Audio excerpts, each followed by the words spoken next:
শোণিতপুৰ জিলা কংগ্ৰেছ দলে দৰং জিলাৰ গৰুখুটিৰ কৃষি প্ৰকল্পৰ গিৰগাই বিতৰণ হৰলুকি আৰু খেলিমেলিৰ বিষয়টোৰ ওপৰত ন্যায়িক তদন্তৰ দাবী জনাইছে। আমি এইকাৰণে ন্যায়িক তদন্ত বিচাৰিছোঁ কাৰণ এই গৰুখুটি প্ৰকল্পটোৰ লগত আজি গিৰগাই যিটো কেলেংকাৰী হৈছে এই কেলেংকাৰীত আজি মন্ত্ৰী বিধায়ক জড়িত হৈ আছে। গতিকে এই আমি এইকাৰণে ন্যায়িক তদন্ত বিচাৰিছোঁ। যদি এইখন চৰকাৰে চৰকাৰীভাৱে তদন্ত কৰে য'ত মন্ত্ৰী বিধায়কে জড়িত আছে তেতিয়াহ'লে আমাৰ ৰাইজে আচল সত্যটো উদঘাটন কৰিব নোৱাৰিব। সেইকাৰণে আমি বিচাৰিছোঁ যে ন্যায়িক তদন্ত হ'ব লাগে যে গৰুখুটিত যিহেতু মন্ত্ৰী বিধায়ক জড়িত আছে ইয়াৰ গোটেই প্ৰতিচ্ছবিটো ওলাই পৰিব।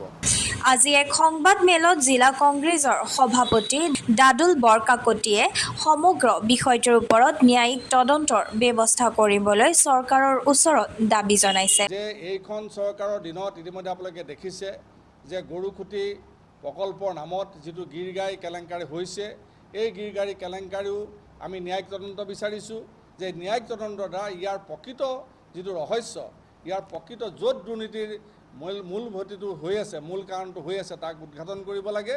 গতিকে এইটোৱে আমাৰ আজিৰ তাৰিখত মূল দাবী।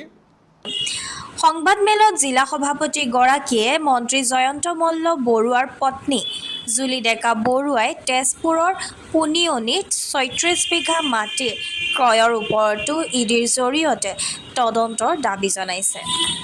মূল বিষয়টো হৈছে আপোনালোকে সকলোৱে দেখিছে যে বিজেপি চৰকাৰখন অহাৰ পিছৰ পৰা বিজেপি চৰকাৰৰ মন্ত্ৰী বিধায়কসকলৰ পত্নীসকলৰ মাজত প্ৰতিযোগিতা চলিছে যে কোনে কিমান সম্পত্তি আহৰণ কৰিব পাৰে আৰু কোনে কিমান মাটি কিনিব পাৰে। আমি লক্ষ্য কৰিছোঁ যে বিজেপিৰ বহুতো মন্ত্ৰী বিধায়কৰ ইতিমধ্যে বহুতো কোম্পানী তেওঁলোকে গঠন কৰিছে। কোম্পানীৰ নামতেই হওক তেওঁলোকৰ ব্যক্তিগত নামতেই হওক এতিয়া তেওঁলোকে মাটি ক্ৰয় কৰি ব্যৱসায় আৰম্ভ কৰিছে। আমাৰ প্ৰশ্নটো হ'ল যে এইখন চৰকাৰৰ মুখ্যমন্ত্ৰী ডাঙৰীয়াৰ অতিকৈ ঘনিষ্ঠ বহুবল্কী বিধায়ক শেহতীয়াকৈ বহুবল্কী মন্ত্ৰী এতিয়া তেখেত শেহতীয়াকৈ ৰাজসাহায্য লোৱাৰ নামত যি দুৰ্নীতি হৈছে নিজৰ পৰিবাৰৰ নামত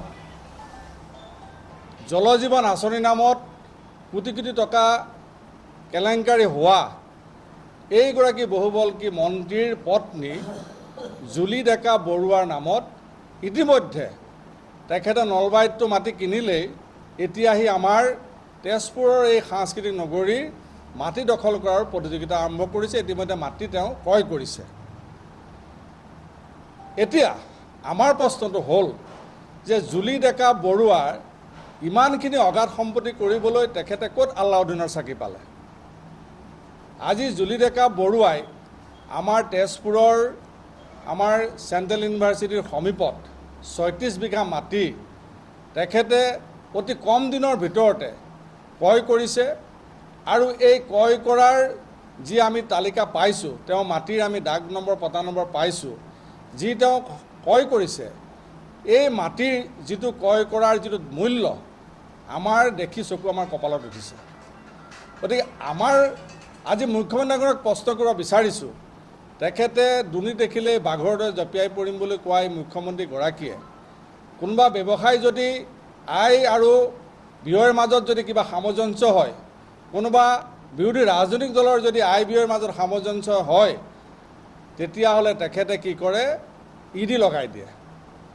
আমাৰ আজি প্ৰশ্ন হ'ল যে মুখ্যমন্ত্ৰী ডাঙৰীয়াৰ সৎ সাহস হ'বনে জুলি ডেকা বৰুৱাৰ ওপৰত ইডি লগাবৰ কাৰণে। আজি আমি তেখেতক দাবী জনাব বিচাৰিছোঁ যে জুলি ডেকা বৰুৱাৰ ওপৰত অনতিপলমে ইডিৰ দ্বাৰা তেওঁ তদন্ত কৰাব লাগে।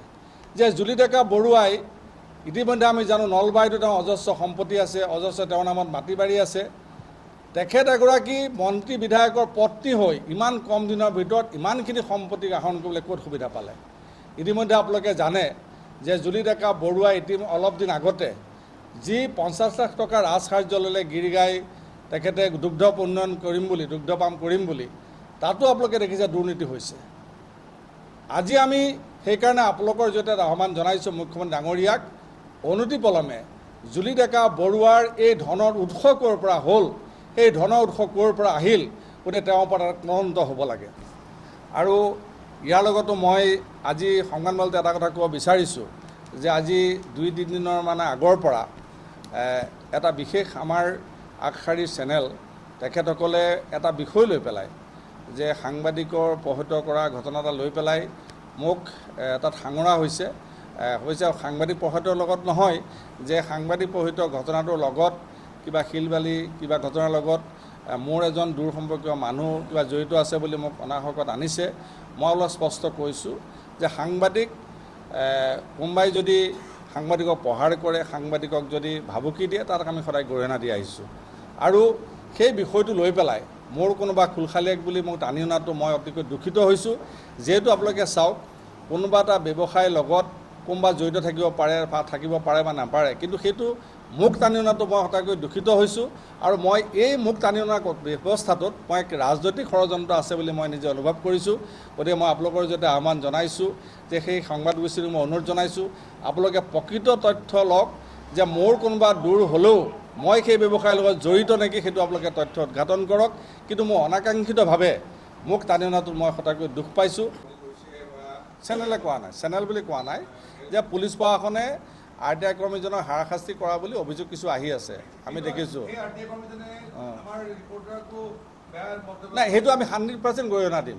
চাওক, আজি RTI কৰ্মীজনো এজন সাংবাদিকে, আমি জনামতে, গতিকে তেওঁ সাংবাদিকে নহয়।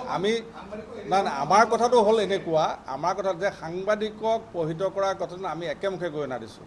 আৰু ব্যক্তিগতভাৱে মই জিলা সভাপতি হিচাপেও দিছোঁ আৰু আমি কংগ্ৰেছ দলৰ পৰাও দিছোঁ। এইটো কোনো কাৰণত গ্ৰহণযোগ্য নহয়। সাংবাদিক গৰিহণা দিছোঁ, আমি সেইটো গৰিহণা দিছোঁ, সেইটো কোনো ব্যক্তিগতভাৱে কাকো কৰিব নোৱাৰে। যে সাংবাদিকগৰাকী কেতিয়াও তেখেতে এটা নিউজ কৰি আছে, তেওঁক ব্যক্তিগতভাৱে আক্ৰমণ কৰাৰ কাৰো অধিকাৰ নাই। আজি আপোনাকো কোনেও কৰিব নোৱাৰে, মোকো কোনেও কৰে ব্যক্তিগতভাৱে, কাৰণ এইটো এটা বেলেগ চেপ্টাৰ। আৰু আমি জানো যে সাংবাদিকসকলে কিমান কষ্ট কৰি তেওঁলোকে নিউজ কাম কৰে, সেইখিনি আমি সকলোৱে, আৰু সাংবাদিক সদায় আমি শ্ৰদ্ধা কৰি আহিছোঁ। আৰু মই এইটো স্পষ্ট যে সাংবাদিকক কোনোবাই বেয়া ব্যৱহাৰ কৰিব, সি মন্ত্ৰী বিধায়কে হওক সাধাৰণ মানুহে হওক, এইটোক আমি কেতিয়াও পক্ষপাতি নহয়, কাৰণ সাংবাদিকক আমাৰ সন্মান কৰোঁ সদায়। আৰু আপোনালোকে জানে যে মই সাংবাদিকক বিশেষভাৱে, আপোনালোকে গোটেইখিনিয়ে জানে, আৰু মোৰ ব্যক্তিগতভাৱে জানে, মই যদি কিবা ব্যৱসায়ত জড়িত মোক আপোনালোকে এটেক কৰক, আৰু যদি মোৰ তাত সেই ব্যৱসায়লৈ লিংক আছে মোক আপোনালোকে যিমানখিনি পাৰে এটেক কৰক, মোক ক'বলগীয়া নাই। কিন্তু যিটো বিষয়ে মই অৱগতই নহয়, আৰু মোৰ যদি কিবা আপোনালোকে পায় মোক একদম আপোনালোকে ক'ব পাৰে, নিউজ বজাই থাকিব পাৰে, ক'বলগীয়া নাই। কিন্তু মোৰ দুখ লাগিল এইটো কাৰণে যে মোৰ ফটোখন বাৰে বাৰে দেখুৱাই থকা হ'ল, যে এইখন জিলা সভাপতিৰ ফটো বাৰে বাৰে, সেইটোতহে মোৰ অকণমান দুখিত হৈছে। আৰু মই দুখ প্ৰকাশহে কৰিছোঁ, কাকো মই দোষাৰোপ কৰা নাই।